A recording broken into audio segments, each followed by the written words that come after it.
आश्चर्य है, मैं स्वयं को नमस्कार करता हूँ, जो एक शरीरवान होते हुए भी ना कहीं जाता है, ना ही कहीं से आता है और समस्त शरीरों में व्याप्त होकर स्थित है। अष्टावक्र का ये श्लोक भी सभी श्लोकों की तरह बहुत ही गहराई रखता है। खुद को नमस्कार करना का मतलब ये नहीं है कि खुद के जो 60 किलो का शरीर है उसको नमस्कार करना, ठीक है। खुद को नमस्कार करना मतलब ये नहीं कि अपना नाम रूप और आकार का जो शरीर है उसको नमस्कार करना। खुद को नमस्कार करने का मतलब है कि जहाँ से ये सब कुछ, हर शरीर जहाँ से आया है, प्रकृति में जितने भी शरीर है वो जहाँ से आया है वो मैं हूँ, और वो मैं को मैं नमस्कार करता हूँ।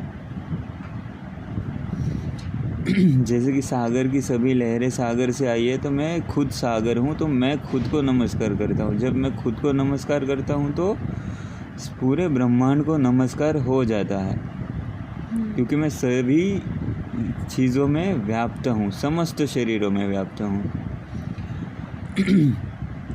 जब तुम खुद को एक इंडिविजुअल समझते हो तब तुम प्रकृति से टूट जाते हो।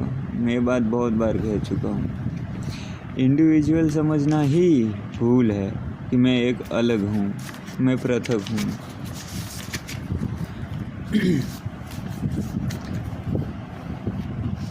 समुद्र जो है वो एक है और लहरें बुदबुदे जो है वो अलग अलग है। जैसे पेड़ है वो एक है और जो पत्तियां है वो सब अलग अलग है, और पूरा जो कुछ ऊर्जा है वो पूरे पेड़ में स्थायित्व रखती है और वो सभी चीज़ों को पोषण पहुंचाती है। एक पत्ता अगर खुद को इंडिविजुअल समझ ले कि मैं अलग हूँ, तो वहाँ से द्वैत शुरू होता है और वहीं से प्रॉब्लम शुरू होती है। फिर वो बोलेगा ये दूसरा है, जो बाजू में जो पत्ता है।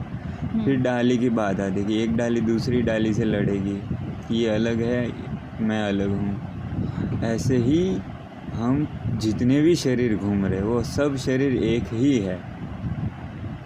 जितने भी शरीर संसार में है, चाहे शरीर स्त्री का हो, पुरुष का हो, जानवर का हो, कोई भी शरीर है, ये सभी शरीर एक ही शरीर के हिस्से है। और वो जो एक शरीर है बहुत बड़ा है, उसके अंदर छोटे छोटे ये जो शरीर है,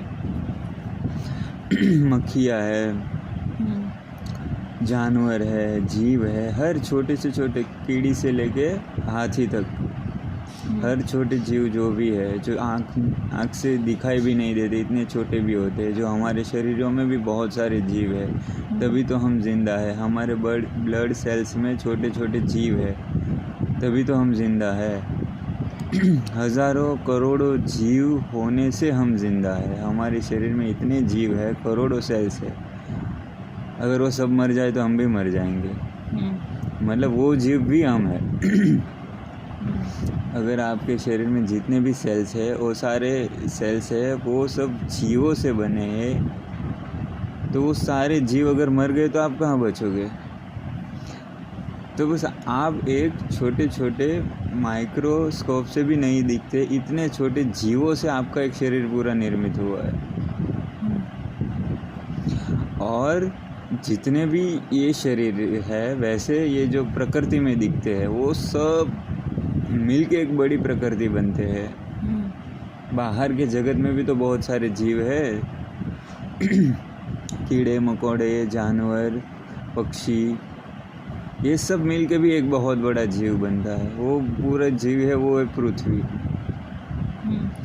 और फिर ऐसे हजारों पृथ्वी बन के एक जीव बनता है, वो है गैलेक्सी, और ऐसी गैलेक्सी हजारों बन के एक ब्रह्मांड बनता है, और ब्रह्मांड फिर एक ही, वो अनंत है। तो वो एक ही जीव है, उसी से सब है, उसी में सब है। परमात्मा एक है और उसी में करोड़ों पृथ्वियाँ घूम रही है।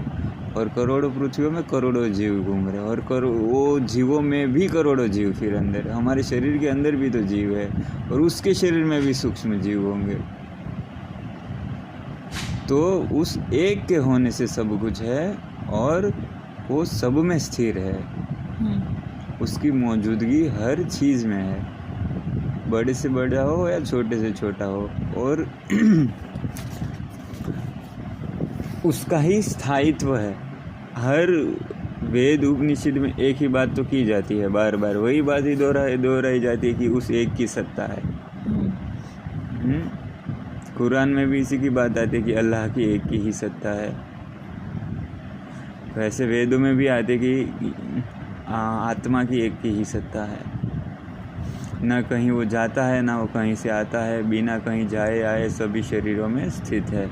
ये श्लोक में ऐसे अष्टवक्र आपको समझाने की कोशिश कर रहे हैं कि आपको आत्मा के बारे में कुछ क्लियरिटी मिलेगी, आत्मा क्या है क्या नहीं है।